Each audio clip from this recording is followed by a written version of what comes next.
ठाकरे यांना पाहिजेच नाही तर ते तुम्हाला कॉल करावा असं सांगितलं गेलं. आता विधान परिषद येईल निवडणूक तेव्हा पाहू.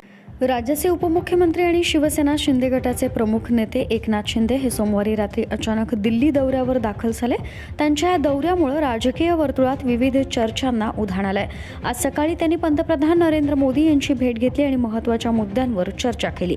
या भेटीनंतर माध्यमांशी संवाद साधताना त्यांनी अनेक प्रश्नांना उत्तरं दिली.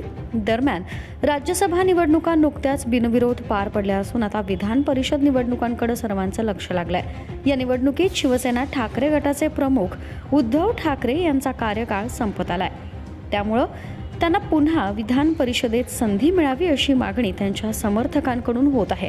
याच पार्श्वभूमीवर पत्रकारांनी एकनाथ शिंदे यांना प्रश्न विचारला. उद्धव ठाकरेंनी फोन केला तर तुम्ही त्यांना मदत कराल का? यावर शिंदे यांनी हसत उत्तर दिलं, आताच राज्यसभेची निवडणूक झाली, विधान परिषदेची निवडणूक येईल तेव्हा बघू.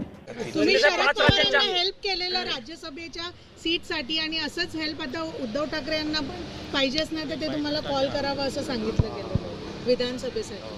विधान परिषद आता राज्यसभा ही निवडणूक होऊन गेलेली आहे.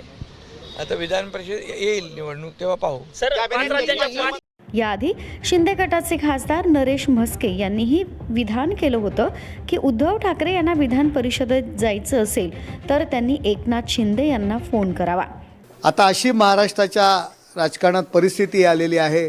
आम्हाला कोणी विधान परिषदेवर ते आमदार म्हणून निवडून देता का अशी विनवणी करण्याची वेळ आलेली आहे. आपण पाहताय आता जर कुणाला आमचा पाठिंबा पाहिजे असेल तर त्यांनी आमचे एक्स्ट्रा मतं पाहिजे असतील तर एकनाथ शिंदे साहेबांशी संपर्क साधावा.